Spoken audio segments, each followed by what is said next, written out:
അതുകൊണ്ടാണ് ഞാൻ ആ ലേഖനത്തിൽ അത് ക്ലാരിഫൈ ചെയ്തത്. ഏതെങ്കിലും ഒരു തെറ്റ് ചെയ്യുകയോ കുറ്റം ചെയ്യുകയോ ചെയ്ത ആളിൻ്റെ പേരിലാണ് അന്വേഷണം. ഇതാണ് തെറ്റോ കുറ്റമോ എന്നുള്ളത്. ഒരു ലെഫ്റ്റ് പൊളിറ്റിക്സിൻ്റെ പ്രഖ്യാപിതമായ നയത്തിൽ നിന്നുള്ള ഒരു മാറ്റം.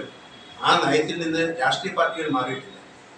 ആ രാഷ്ട്രീയ പാർട്ടികൾ നയിക്കുന്ന ഗവൺമെന്റിലെ ഉദ്യോഗസ്ഥൻ അങ്ങനെ രഹസ്യമായി സംഭാഷണം നടത്തിയെന്ന് പറഞ്ഞാൽ അത് ജനങ്ങളിൽ ആശങ്കയുണ്ടാകും. അതുകൊണ്ടാണ്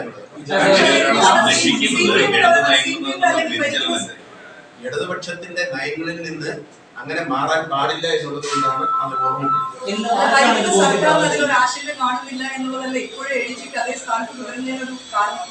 ADGP ആ സ്ഥലത്ത് തുടരാൻ പാടില്ല എന്നുള്ളത് കൊണ്ടാണല്ലോ വീണ്ടും അത് എഴുതേണ്ടി വന്നത്.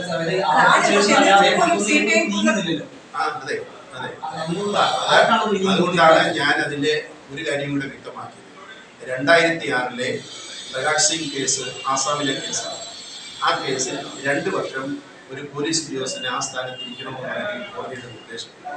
എന്നാൽ അതാണ് ദുർവ്യാഖ്യാനം ചെയ്ത് പലരെയും കേൾപ്പിക്കുന്നത്. അത് തെറ്റാണ്. 2 വർഷം എന്നുള്ളതൊക്കെ ആ വിധിയിൽ പറഞ്ഞിട്ടുണ്ട്. പക്ഷേ അവിടെ പോലീസ് എസ്റ്റാബ്ലിഷ്മെന്റ് ബോർഡിനെ സംബന്ധിച്ച് പറഞ്ഞിട്ടുണ്ട്. DYSPക്ക് മുകളിലോട്ടുള്ള ഉദ്യോഗസ്ഥന്മാരെ സംബന്ധിച്ച്, അവരുടെ ട്രാൻസ്ഫറിനെ സംബന്ധിച്ച്, അവരുടെ മറ്റ് സേവനകാരികളെ സംബന്ധിച്ചൊക്കെ ആ ബോർഡിന് യഥാസമയം ആലോചിച്ച് തീരുമാനമെടുത്ത് ഗവൺമെന്റിന് കൊടുക്കാൻ കഴിയുന്നത്.